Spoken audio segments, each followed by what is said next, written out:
All right, everybody, it's time.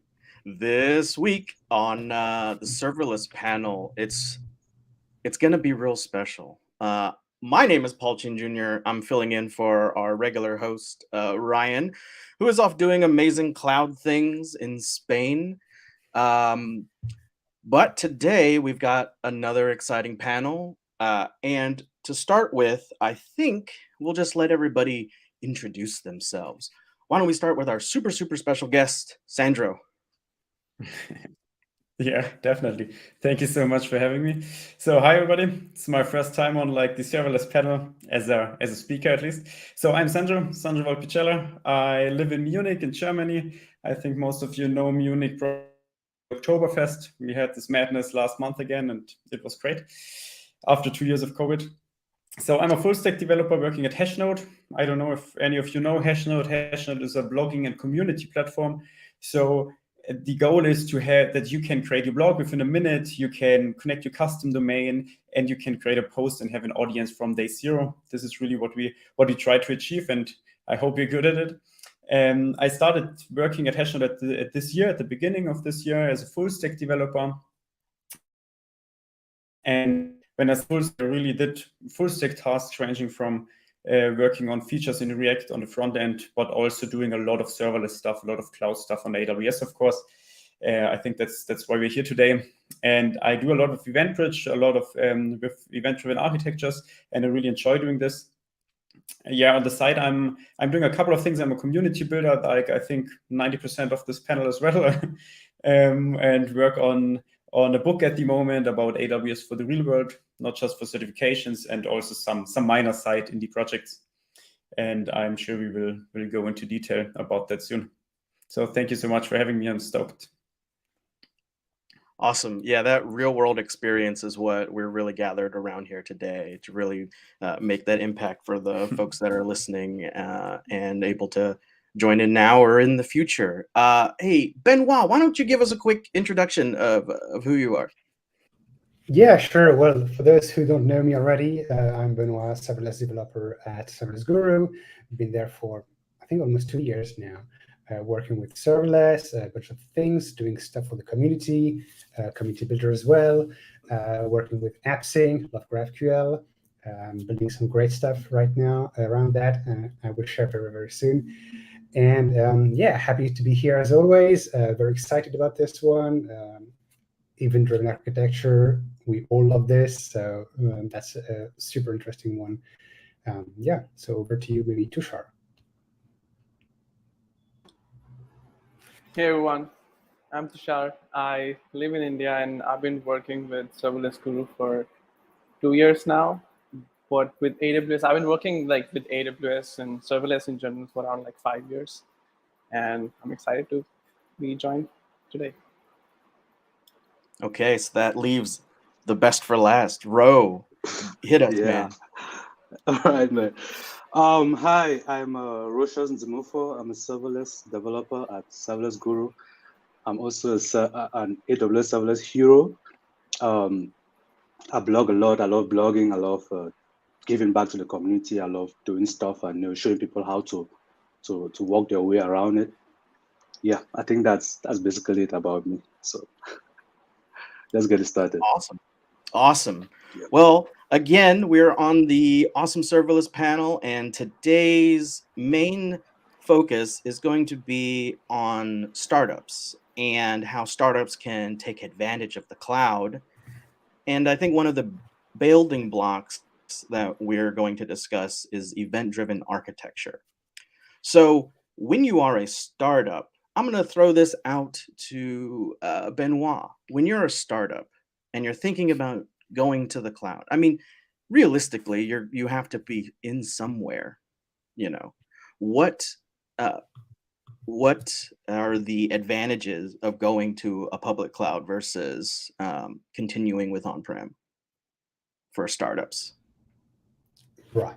So when you're a startup, usually what you want is ship as fast as possible and focus on the business and the value that you want to give to the users.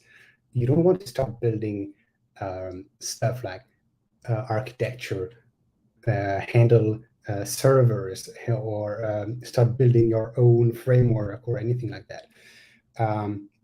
With serverless in general, in cloud in general, you really can start building something that is valuable to your end users and actually start shipping a product really, really fast.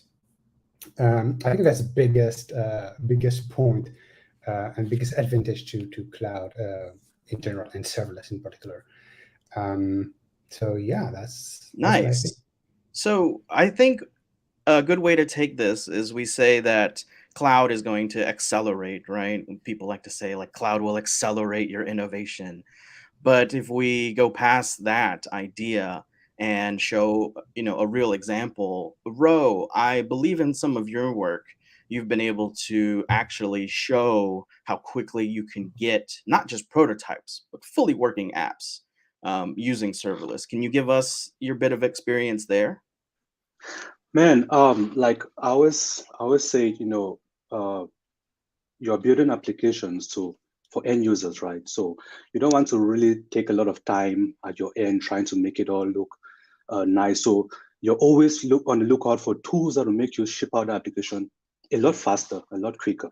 And it's been proven 100 million times that serverless is one of those ways that you can actually, ship out your apps faster, because I've already built a lot of apps using servers, and when I try to draw a comparison between both of them, you actually see who that serverless outshines servers.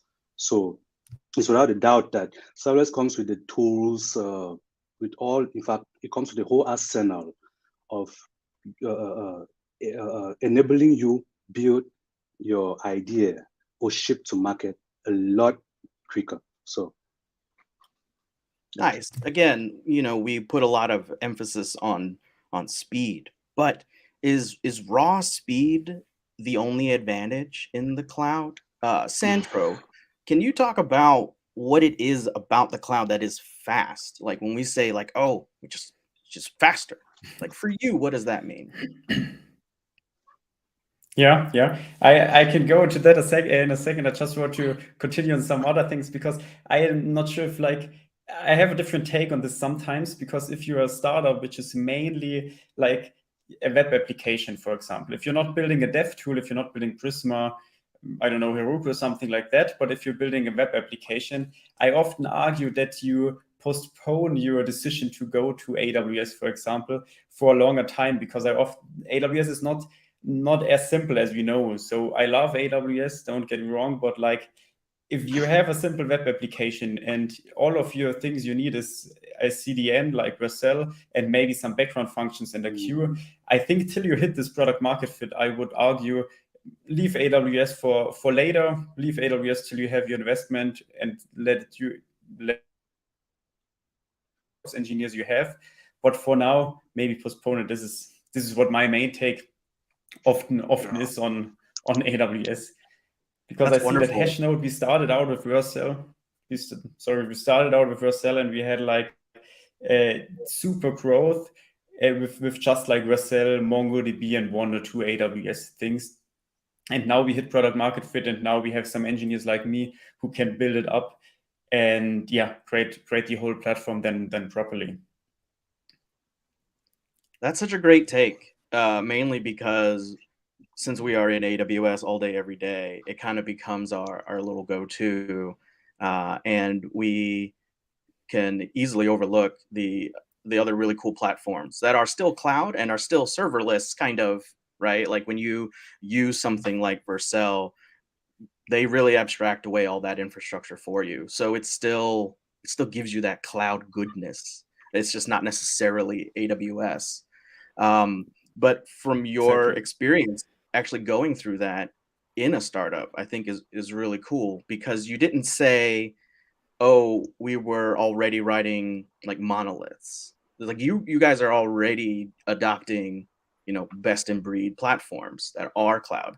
So like Vercel rides on top of AWS for their serverless functions. And I think it's a wonderful way for engineers to kind of get started with the idea of that. did you find that at what point did you find that your current setup wasn't going to continue to scale for you, or not that it wouldn't scale, but like that you needed something else?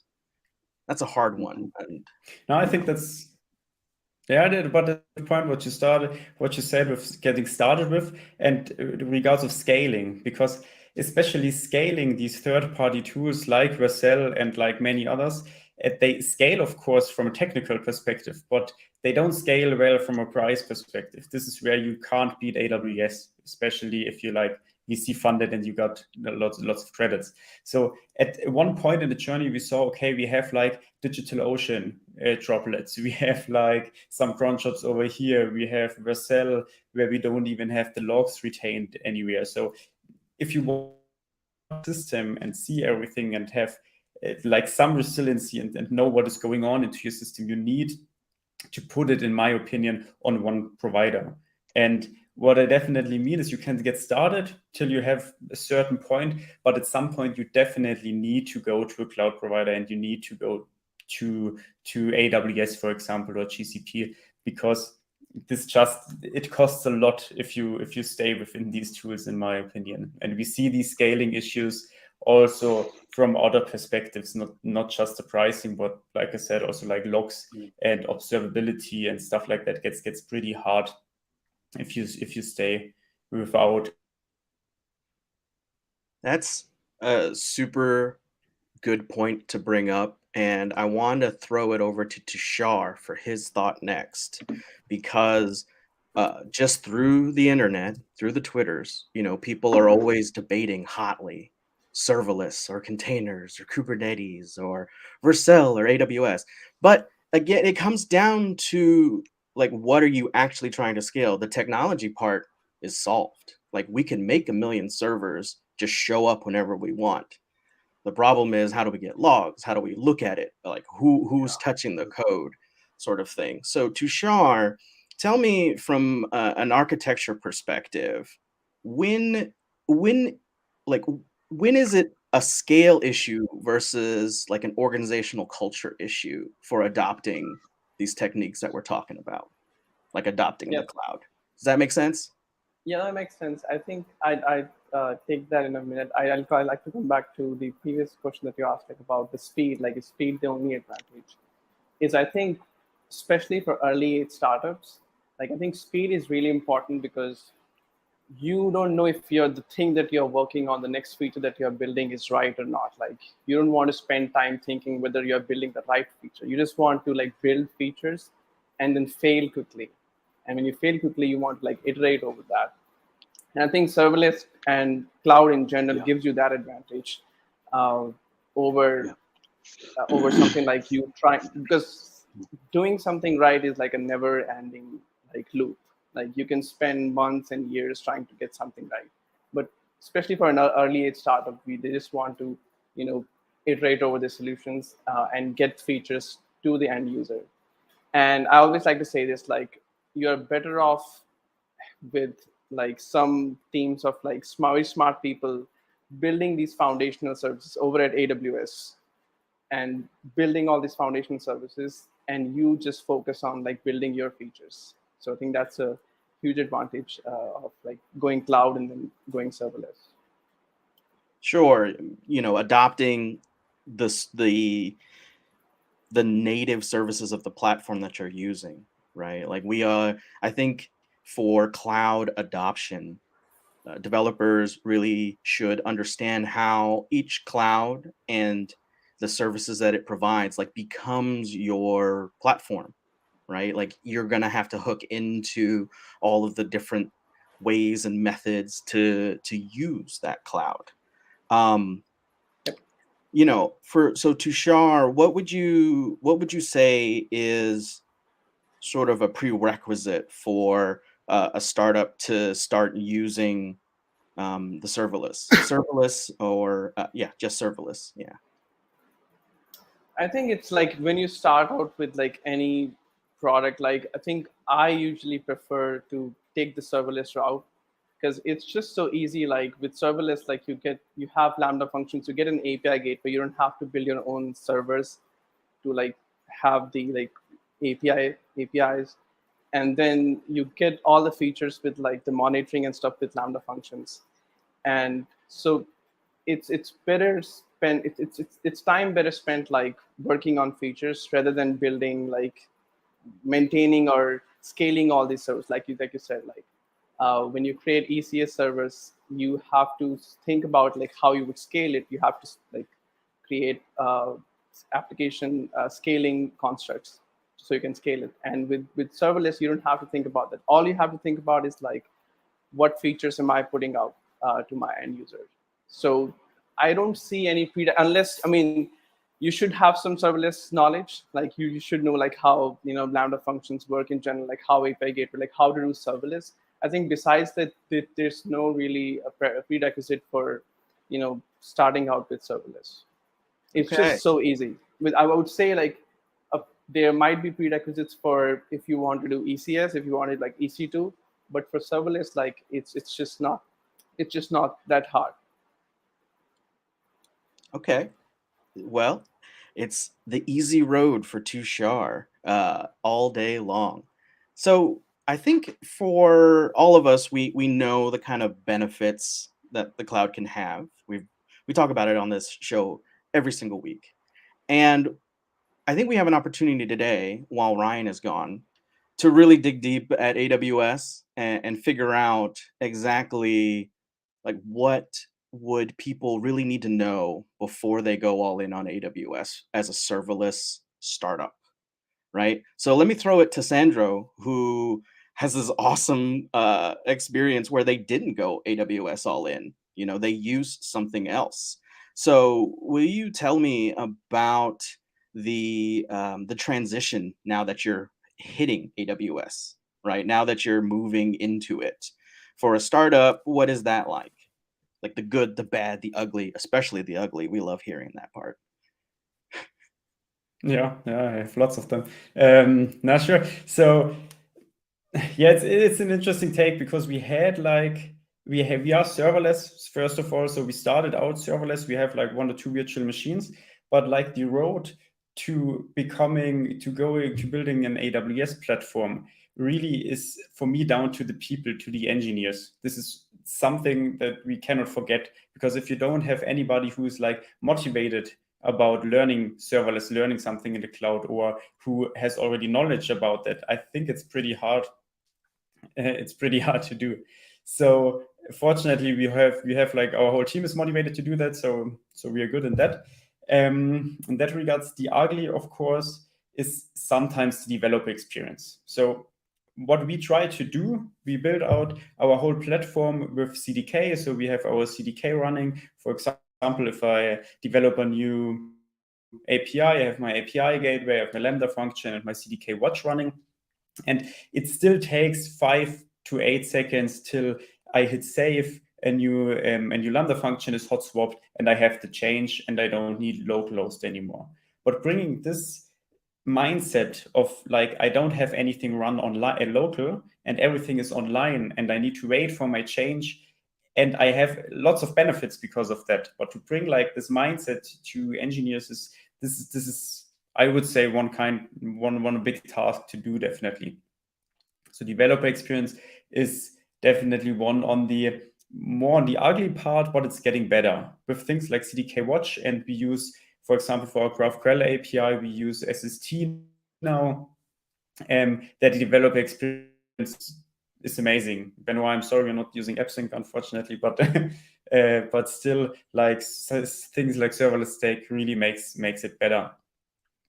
And I think we're going into the right direction on like dev experience. Dev experience, the amount of tools, the amount of frameworks, and the happy path for engineers is, you know, man, it's everywhere. Basically, everyone comes up with their own special way of doing it, and they make a framework, right? They make their own new library. Benoît, I want to throw this to you because you have, put out a new library for testing. Can you tell us about what the problem was for testing serverless, and how your library now kind of solves those problems, and what you think about that space. Yeah. Okay. So, Just briefly. I know it's a lot, but humor me, because we yeah. just talked about Well, DevX. actually, we hadn't planned to make it public yet, but since you've done it already, well, that's a bombshell. Okay. It's fine. Yeah. Yeah. So basically, in the past maybe 2 months or something, my team at Serverless Guru, we've been working on developing a library that helps testing serverless application the easy way, or at least not the hard way. So one of the hard things to do when you test serverless application is you want the confidence that your code is fully correct and end-to-end. So sometimes some people are like tempted to use mocks because mocks are fast, so they can run tests fast. But we know that mocks, they are not reliable because they might change. You could get them wrong, and also you will not catch things like the wrong IAM permissions and stuff like that. So what we've been trying to do is build a framework that helps you test applications in the cloud in an automated way, something that you can put in your CI/CD. Yeah, I guess we will announce it very, very soon, and we'll give some more details. But basically, it solves these issues that everybody has. Awesome. Yeah, I didn't mean to. You know what? Now you have plenty of street hype. That's the deal now. So when it launches, send all of your stars to the repo.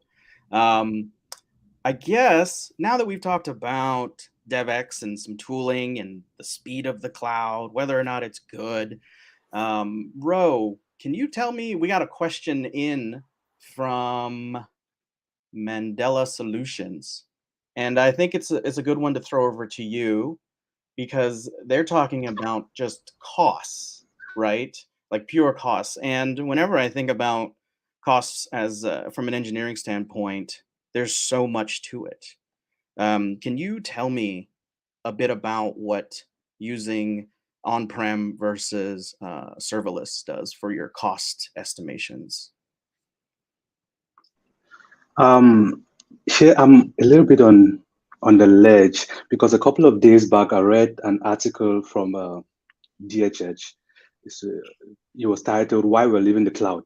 And then, while going through it, I realized that at the end of the day, he was just talking about cost. And then now I see a lot of Twitter threads and stuff like that with people attributing serverless to cost, like even when maybe they did something wrong, even when maybe they didn't use the technology properly, they didn't understand it and they didn't implement it properly, and now they ended up with a lot of high bills. That alone, you cannot. It's always difficult to take accountability for your actions. It's always easier to push it on, push it off, like, oh, AWS is really costly. We'll prefer, building our own $500,000 server than actually renting out other people's servers. At the end of the day, I think in terms of cost, I first believe that you have to properly understand serverless.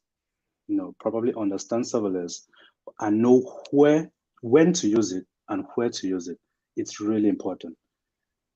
So you have to really have good cloud architects who build a solid underlying technology for your application to run.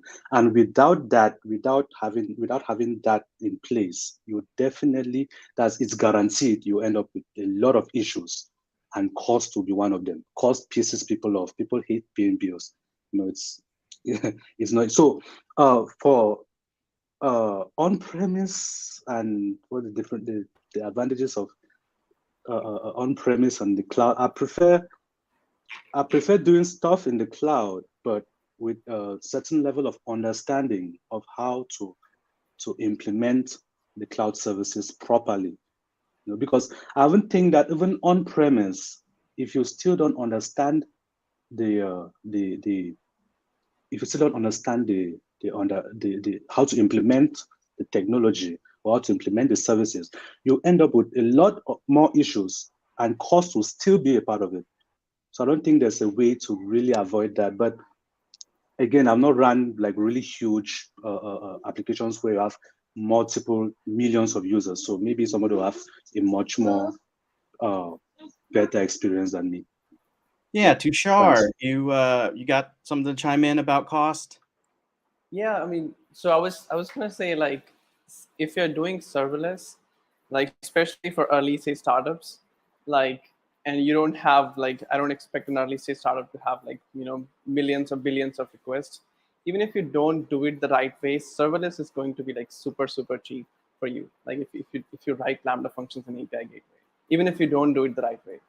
So that's that. Now when it comes to, like, scaling serverless, or like when you have millions and some maybe billions of requests, then I totally agree with you. Like, you have to do it the right way. You have to notice, like, for example, we serve like millions of requests, and I think with Lambda functions, if you have a lot of services and a bunch of API gateways, like the serverless cost, like, of all the API gateways and Lambda functions and maybe CloudWatch, not excluding CloudWatch, is just a few $100s. And I'm always amazed when I look at the bills, like, we are serving millions of requests and we're just spending like a few $100s with all these different services. So, but we do realize, like, where you can do the cost optimization is, for example, if we had a Lambda function which was a public facing Lambda functions, millions of requests, and we decided to move it from Lambda function to ECS Fargate. And I think now I think a lot of people do know that, like, serverless is not just Lambda functions. Like ECS, you can do serverless with ECS Fargate. I think now you can even do serverless with EKS Fargate. So we moved a bunch of our Lambda functions to ECS Fargate, and that resulted in, like, cost optimization. We had reduced down the cost from, like, when we were using a Lambda function. And so I think it's opportunities like that, and you have to have, like Ro said, like a good understanding of how your system is working, and what are some of, like, the bottlenecks, and what are some of the things which you can improve, and still have those solutions be serverless, but maybe in a different way. Yeah, I think what you're saying makes a lot of sense, right? You and Ro, we have to obviously we try to understand the tools that we're using and what benefits they're bringing. Whatever the tool claims, whatever it is that they claim, whatever's written on the box, is it going to do what I want it to do? So let me throw another viewer question over at Sandro here and give him an opportunity to say, Focus Otter asks, it's not just understanding the tech, but often a shift in mindset and team culture. That's a question, right? Like, what are the things about your like AWS journey that have been good, and like what is it about AWS that helps you build and scale out your next level of systems? Yeah. From cool. like First of all, Michael, that you're watching. Hi. Mindship. Yeah. Yeah. From a Mindship perspective. Okay. Yeah. So what is special about AWS, especially, I would say, is the community. They did a really good job by having these programs like Ro as a hero, we as a community builder, and stuff like that. There's so much content out there in so many different ways, because we all know we have like tons of different ways to build serverless solutions out there. So we have the content and we have the people available to do that and to ask questions. So Benoît, for example, helped me already a lot on this journey. Other than that, the shift in mindset and team culture, I still have to say we are like 10 motivated super developers. So I wouldn't say this applies to all larger organizations now, but for us, the big difference is still like this local host versus online experience. This is what I see. A huge one, if you say, okay, you don't want to have a local host URL anymore anywhere, you don't want to put it out, the Swix has a great blog post about this whole topic of the end of localhost. And I think this is a huge one. And the other one also, that everybody has its own environment, his own sandbox, his own AWS account. That the parity of, or that dev checks are gone, basically. That the parity of having a prod system versus a test system is exactly the same, and that integration tests can run in a whole architecture and then be simply destroyed. So this is, I think, a huge shift, and this also enables that we are full stack developers, because I wouldn't be a full stack developer if there weren't any serverless services, to be honest, and because then I would, I don't know, argue with Java Spring somewhere. And this is definitely something that shifts, and that is different with AWS and with serverless. That is a really big point to bring up for people who are thinking, like, what is different about serverless? Like, they make the joke forever and ever that there are always still servers, and then we get past that, and then we say, well, the way you're going to work is you write some code and it's going to execute, and that's all you need to know. And even the whole idea of like local development, like in serverless, it's always again more debates, right? Local development, mock the cloud. How do we do this? When realistically we're able to place shift like a DVR where our code is, right? Like TiVo came out and just Netflix is streaming on demand, and now as developers, for some reason, we still don't feel like we deserve real-time feedback from our systems. That's ridiculous. Like, we give our consumers real-time feedback all the time. Why don't we, we got to take care of ourselves. This is a little bit developer self-care. Like, we need our own real live cloud accounts, and it's totally possible on AWS. And that's such a big shift, right? We're no longer saying, as a developer, I need to go to IT. I need to ask somebody for allocation of this resource. I have this form and I got to fill it out. And then someone plugs in a network cable somewhere. Like, why? Why are we doing this? And I think now it's time to really turn to the star of the show, which is the event-driven architecture that enables all of these different systems, right? It's a big buzzword that I heard when I first started my, serverless journey, event-driven architecture. So I would just say, event-driven architecture. That's what I'm building. The sneaky part is, if you're building serverless, you're already building event-driven architecture. Like you just are. Like it just is by default. So I think, Tushar, can you tell me what you think, or excuse me, can you tell me about event-driven architecture and why it's just part of serverless? Like, what makes serverless event-driven? Well, I think in like simple terms, like if you're not making synchronous API calls everywhere in your tech stack, like if you have like 10 services, and your mode of communication from like one service to another is not a synchronous HTTP call, like you are already sort of doing like event driven. Like that's what event driven is like. At the base, like it's basically doing stuff asynchronously. And so when you say like how if we are doing things in a serverless way, like how that is event driven. Like for example, if you take example of Lambda function, if you invoke Lambda function using API gateway or directly from like the invoke Lambda SDK command, like you can actually invoke the Lambda function asynchronously. Like you don't have to call it async. Like there is an option to invoke it asynchronously. So that in itself is like basically an event-driven architecture. So I think by default, for using Lambda functions, by default, you don't get to invoke it asynchronously, but if you're using the async invocation method, you're already like doing it. You're already basically in an event-driven architecture. Okay, Sandro, you want to jump in here? Yeah, sure. What I think is one of the major benefits and like changing points of event-driven architecture versus like non-event-driven and API-driven architecture is the decoupling, basically that you decouple your architecture. And this is also why we did this at Hashnode and why we are doing it still constantly, that because the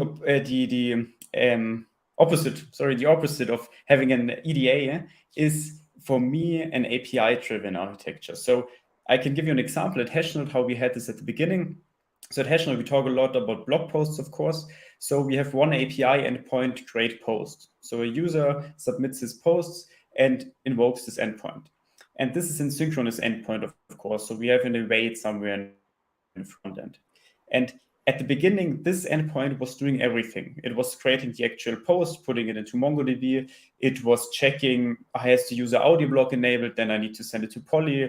It was doing newsletters and all of that. And you experience pain points really, really fast, especially if you think about error handling, retries, dependencies on each other. So you're tightly coupled. That is really bad at some point. And the change in mind shift here also is you simply, instead of directing actions, so instead of the create post is saying, hey, you need to assign badges, you need to create a newsletter, we are simply putting something on an event bus now on the Eventbridge and saying, hey, I published an event with this ID and some additional data, do whatever you want, I don't care. And this is what we want. This is where we are now. And through this decoupling, we are really able to independently work from each other. Because if I want to subscribe to this event, I can simply create a Lambda, create a subscription, and that's it. And that makes feature development super, super fast. And this makes also the performance of the synchronous API also super fast, because this is what we want to have. We want to have this API is like the main interaction point with our user. So it should be as fast as possible. Yeah. Okay, yeah, back to speed. What we're doing with event-driven architectures is really saying yes to more asynchronous events. We're saying yes to handling more concurrency. We're saying yes to more parallelism in our whole system. So I think, Benoît, I have a question for you if you are ready to accept it. With event-driven architectures, where have you seen a big gain in sort of how the system is functioning? You know, when you start implementing these patterns of event-driven systems, where do you start seeing gains for you? Yeah, I think there are two. And the first one, Sandra just perfectly described, decoupling. You don't want everything to be tightly coupled together and one action being blocked by another or others. And if one fails, then what do you do? So that's one. The second one is, and it's kind of related, and it's a deviation of the first one, is of course you can handle retries and manage in an easier way outages. So if, for instance, a service that is called by one of the events as a target is down, well, it's fine. It's going to catch up later, and all your system will recover. Of course, that brings other challenges like eventual consistency. Like you can't expect that as soon as you hit your API endpoint and it responds with OK 200, that everything else is done. So your application has to take that into account. But I think the advantages are just much bigger than just that.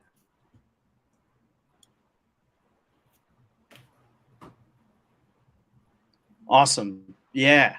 You know, the going to event-driven architectures, or even using them or thinking about them, one of the really cool things that ends up happening in AWS when you really use the platform for all it's worth is that sometimes you don't even need to write the function at all.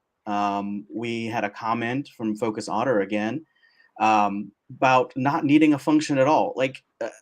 That's such a cool idea. It's like, I don't even need to use the compute because it's built into into the system. Sandro, can you tell me some more a bit about like why that's so neat for you? Yeah. I don't use that many step functions, unfortunately, just some express ones. But the main thing is code is always like your liability. Code is always something you need to take care of. Code is always something that definitely goes wrong and will definitely fail. And with step functions, for example, you have the opportunity to simply pass code between states or between services, and even have some intrinsic functions to transform them, to do some basic math, to do some, I think, base 64 extracting, JSON parsing, stuff like that. And this makes it really, really powerful that you don't even need to invoke anything. And one good example we have, for example, is also publishing a post, and you can also schedule a published post. And how we did this in the past is we had a cron shop going over our database every minute, producing tons of logs, and was really hard to understand what is going on. But with step functions, we simply can invoke a step function, and through the usage of like wait tokens, we can wait up to a year and don't need to level lambda in between. But basically, in the end, you have like a step function, and you can use the database, you can use your lambda and integrate everything nicely with each other. So Michael, you're of course right. We need to EDAs. We don't need a lambda everywhere in between. You know, the best code is the code that you didn't need to write. I firmly believe that. And it really is a liability. Just as a quick side note, though, it is also interesting with serverless when your code becomes older, right? And all of our code ends up getting versioned out. When I updated my serverless functions, it was literally just changing the number of node version in the config file, and it just continued working. I didn't like, you don't have to reinstall binaries or remap things or run startup scripts or anything. Like, that's just part of the platform. That's just part of the service. That's what you get. And I just think that's really cool. All right. Well, now I think is a really great time to talk about a specific service from AWS to help us with all these events flying here, there, and everywhere, which is Eventbridge. Eventbridge is a service that came out, that kind of grew out of CloudWatch events and becomes a little messaging bus for us in the cloud that helps us send things back and forth between other AWS services. Tushar, can you tell me about what it's like to set up Eventbridge for your services in your experience? I think it's just as simple. I mean, if you're doing it from the console, which I don't think is the right way, but let's just say it is. If you're doing it from the console, it's just as easy as going to the console of that service and just create a new event bus or use the existing one. Like by default, AWS gives you a default event bus for your AWS account, and you can use that one. Although I prefer that for it, a team should have their own dedicated event bus, which is different from the default one which AWS provides. And it's just that, like, and you start sending events to your event bus. Like, that's it. Yeah, like how it doesn't take much. You want an event bus, AWS says, here, just turn it on. Don't even have to turn it on. You got one by default. Yep, exactly. And one thing I'd like to add, like before we move to Row, is like a lot of people have this confusion whether to go with the SNS SQS route or just use SNS as their like the foundation of their event-driven architecture. Like you have to pick a service. You either use like Eventbridge or you use like managed Kafka or some other services, SNS. And with SNS, like if you are going to use SNS as a service, which is going to be the groundwork for your like event-driven architecture, you have to create like different SNS topics. So if there's a new requirement, you might end up creating a new SNS topic for that. So you end up with a bunch of SNS topics for like different purposes. And with Eventbridge and Event Bus, like you can centralize all of that. So you have this one place where you can just send any of your event. Like you don't have to ask anyone. Anytime you have an event that you want to send somewhere, you can just send it to Eventbridge, and whoever wants to like use it, they can just start listening for that event. And you get all these features of a typical event bus, like the retries and you can replay the events. But that's like one difference that we have seen. Like we have used both SNS driven event-based architecture, and event bus driven event-driven architecture. And Eventbridge gives more features, which I'm sure we'll talk about those features in the later. But Eventbridge gives you more of these features to manage your like event-driven architecture, like from a centralized place, than like SNS. Ro, based on what Tushar said, where we're getting Eventbridge, we're using it, we're sending messages back and forth, and before Eventbridge existed, because you got to remember, like it came out like 2 years ago, I think. We were still sending messages back and forth with SNS and SQS, and like Tushar said, like there's a difference. But for you, Ro, what is it about Eventbridge that makes it a key service for event-driven architecture? Okay, so a couple of weeks back, right? I was in Ghana. I gained a lot of weight, for about 3 weeks. I gained a lot of weight, and stay with me. This is a good one. So when I arrived Ghana, I downloaded this application, right? It's called Bold Foods. It's an application where it has a myriad of restaurants, and then you actually just place your order from your mobile device, and then it routes that order to the right restaurant, and then from that restaurant it routes the order. Once it's ready, routes it down to the delivery guy, and then the delivery guy is at my door. So I just kept on. Like, it was so exciting, it was so great, because that was me seeing event-driven applications like firsthand. Like I was really fascinated about it, but my friends never understood why I was so excited about it. Because I was already seeing the technologies that were going on behind there and making everything happen, and it was really exciting. So, with Eventbridge, when I came back home now, I tried to just mimic the whole process to see if I could quickly prototype something similar. Just have a couple of restaurants. I started off with 3, and then I just have a main application which you can just place an order, and then have that order being routed to the right restaurants. And I realized that doing that was really, really, really great and easy using Eventbridge. It really, I think that's where Eventbridge really stands out, because now I got to forget about the main application, and then I just kept on adding multiple different restaurants as subscribers, and it keeps on routing to the right one. And I just it dawned on me, like, okay, if I was about to build this type of application, then Eventbridge will come in really handy, and it will make it really easy. There's a lot of things that go on behind it that I don't have to worry myself about. I just have a producer, an event broker, and subscribers, and I can keep on adding the subscribers, and it just works seamlessly. So, I think that's my take on event-driven applications with Eventbridge. Sandro, hit me, man. What do you got to say about Eventbridge? I want to hear it. It's going to be great. Yeah.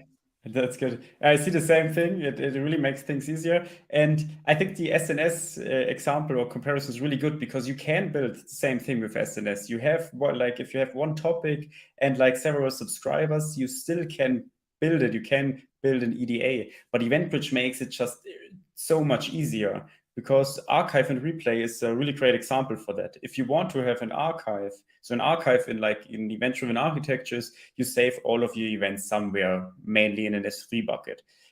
For the purpose, if you introduce some bug, you want to replay them onto your event bus.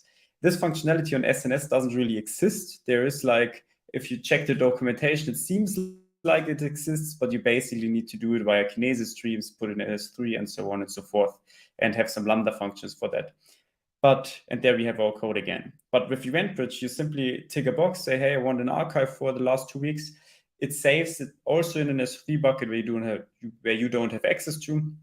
And if you want to replay it, you simply say, hey, I want to replay it for the last 2 weeks because I introduced a bug, and that's it. And you have your resiliency again, because this is super, super easy. And it saved me a lot because you don't want to go into that letter queues and put the events manually back to the event bus. So that's really easy. And I think that's what Tushar also said. There are like so many functionalities, like also that you can match the whole message body.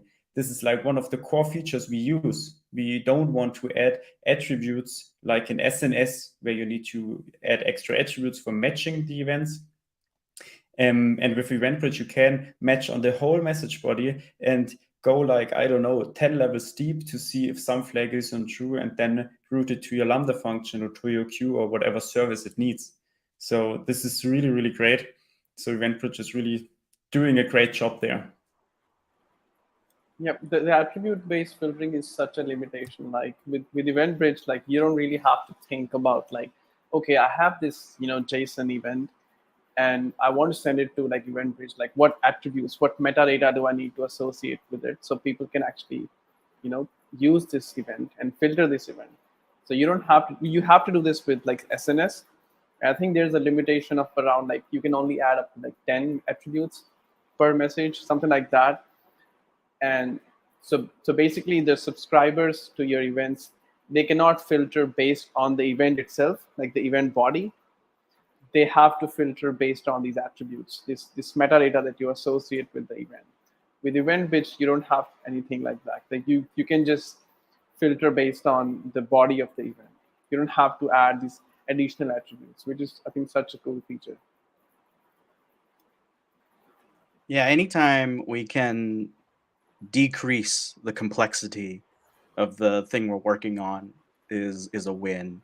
I really enjoy very like basic code. I like looking at it. I like reading it. I like writing it, something that isn't going to require me to look up a ton of documentation just to understand what's happening.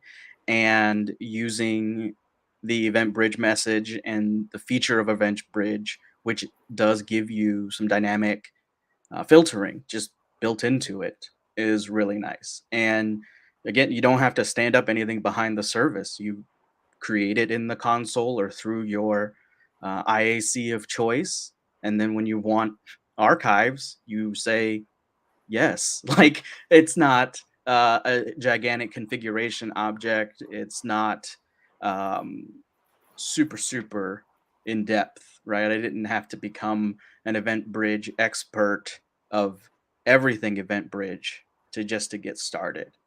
And I wanted to give Benoit a chance to chime in on what do you think is Eventbridge's future going to be like for your architectures? Like going forward, when are you really going to evaluate whether or not you need to create a message bus for your stuff, an event bus for your stuff?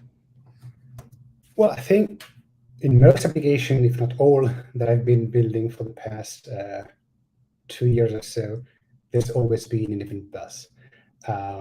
It's like the core feature of any serverless application right now. It's the glue between all your services and your microservices. So it really helps decoupling, as you mentioned earlier, and splitting and chopping your big application into smaller part and get closer and closer to real microservices.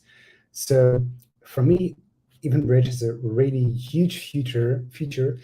I'm actually surprised that it wasn't a thing like before 3 years ago, but now it is, and it's a great thing because it's going to really help. And I don't know, more feature we could talk about. I think that Focus Auto was commenting that sometimes when you're just passing the data or just transforming the data, you don't need a Lambda function at all. And it's totally true. One of the great features of Eventbridge is that you can take an event and before sending it to the target, you can reshape it, remove stuff that you maybe don't want the consumer to see because maybe for PII information, stuff like that, or maybe just doesn't need everything. You just need a subset of fields. You can extract those and pass it to that consumer. And then your code in the consumer just becomes just easier because you don't need to use code to actually extract or decompose all your data to what the consumer needs. Or another example would be if the consumer is an API endpoint, well, you can adjust the message, the payload to what the endpoint expects. So yeah, I think Eventbridge is there to stay and to evolve, hopefully, even more. And there's plenty things you can do with it. Nice. So today, we're coming up on the top of the hour. I wanted to thank our audience with the awesome questions. Be sure to like and subscribe the Serverless Guru channel. Hit that button, right? Got to do all those things. And I wanted to give a special shout out to Sandro for coming on and being our super special guest. Sandro, is there anything you would like to say to all of our viewers about what you got going on? Any shout outs? Yeah, definitely. So thank you so much for having me. It was really nice. Yeah, if you're interested in any of the stuff, we have like an engineering blog where I put out like a series on migrating to EDA at Hashnode. If you're interested in that, it's on engineering.hashnode.com, and all other stuff you find basically on my Twitter. I think you can see there. And yeah, thank you so much. I really enjoyed it. Can definitely do it again. Awesome. Well, I think today has been a very great panel. We've gone over a lot of different things. To sum up, I think that Eventbridge is here. It's here to stay. We're glad that it was invented. Event-driven architecture really is a way for us to write our applications so that they can continue scaling well in the cloud. In order to scale well in the cloud, you do have to understand some basic tenets of serverless applications. And if you are confused about where to get started, there's a humongous community of AWS builders. Many of us are participating in them. All you got to do is look on your favorite search engine for AWS Community Builder or AWS Getting Started topics. Don't believe any of the things that you read on Twitter. Absolutely none of them. Go and read the docs for yourself. Try to build things for yourself. And then I think you'll see what we all have seen, which is that serverless and building in the cloud is really the only way to go when you really want to get stuff done. And with that, thank you so much. We hope to see you again next month. And everybody have a great day. Peace. Thank you. Bye-bye. Thank you.